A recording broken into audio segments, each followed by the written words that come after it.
वाडे श्रीमती बारकाबाई तिवसेकर या विद्यालयातून आज माझ्या वक्तृत्वाचा विषय आहे. मी शेतकरी बोलतो. पाऊस नाही, भाव नाही, कर्जाचं ओझं भारी. पाऊस नाही, भाव नाही, कर्जाचं ओझं भारी. घामाचं पाणी गाडतो तरी भुकेला हो शेतकरी. अन्नदाता म्हणतात मला, अन्नदाता म्हणतात मला, तरी उपाशी झोपतो रे. कधी कधी तर वाटतं माझं आयुष्यच पेरतो रे. कधी कधी तर वाटतं माझं आयुष्यच पेरतो रे. मध्यंतरी गोष्ट छोटे डोंगरा एवढी नावाचा चित्रपट प्रदर्शित झाला. त्यामधला नायक मी जशी उभी आहे तसा उभा राहतो आणि म्हणतो, अरे सरकारला त्याच्या चुकाची जाणीव करून देणं. हा जर त्यांना माझा गुन्हा वाटत असेल तर तो गुन्हा मी केलाय आणि त्या गुन्ह्याची शिक्षा देखील मी भोगायला तयार आहे. पण एवढं सांगा सरकार, मी जगायचं की नाही? अहो शपूट हलून हलून म्हैस देखील दमते, परंतु तिच्या पाठीवरचा कावडा मात्र उडत नाही. अशा प्रकारे आम्हा शेतकऱ्यांची पाठ आत्महत्येचा विचार हा कधी सोडत नाही. एक वेळेस 1 किलो गव्हासाठी पूर्ण देश गहाण ठेवला असन, तेव्हा माझ्या पिंडाले कावडा शिवला असे त्या नायकाचे शब्द मला फक्त चित्रपट गृहापर्यंतच मर्यादित वाटले नाही, तर एखाद्या वेळेस एखाद्या शेतकऱ्याच्या बांधावरती तुऱ्यावरती कॅमेरा रेकॉर्डर लावावं आणि त्यामध्ये त्याच्या दुःखाचं, द्वेषाचं, व्यथांचं आणि वेदनांचं चित्रण त्या रील मध्ये व्हावं. आणि ती रील फिरता फिरता फिरता फिरता रिअल लाईफ मधला पुऱ्या जगाचा पोशिंदा शेतकरी त्यामध्ये दाखविण्यात यावा आणि तो शेतकरी दाखविण्यासाठी मी येथे उभे आहे. होय, मी शेतकरी बोलतोय कारण त्याच्या आईनं आजपर्यंत वावरात निघाले विळा हाती घेतला नाही आणि ज्याच्या बाबानं अजून लाकडं फोडाले कुऱ्हाड हाती घेतली नाही, तेच जर आज शेतकरी विरोधक कायदे करत असेल ना, तर खऱ्या अर्थाने मला या ठिकाणी मी शेतकरी बोलतोय हा विषय मांडणं अतिशय गरजेचं वाटते.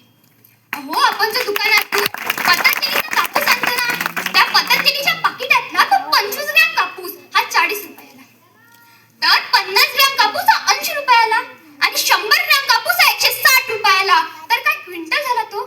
तर 1,60,000 रुपये क्विंटल. त्या रामदेव बाबाचा कापूस 1,60,000 रुपये क्विंटल आणि आम्ही शेतकरी जे हाडाचं पाणी करून, रात्रीचा दिवस आणि दिवसाची रात्र करून, घाम काढून ज्यावेळेस आमचं पीक पिकवतो ना, ज्यावेळेस आमचा कापूस पिकवतो ना, त्यावेळेस आमच्या कापसाला भाव लागतो तर फक्त आणि फक्त 5,800 रुपये. खरं तर खूपच दुःखद वाटतं, परंतु बोलावं लागेल मला इथल्या व्यवस्थेवर. अहो, या लोकशाहीच्या जगात कुणी म्हणतं विठ्ठल तर कुणी म्हणतं पांडू. अहो, या लोकशाहीच्या जगात कुणी म्हणतं विठ्ठल तर कुणी म्हणतं पांडू. आम्हा शेतकऱ्यांच्या समस्या किती वेळा मांडू.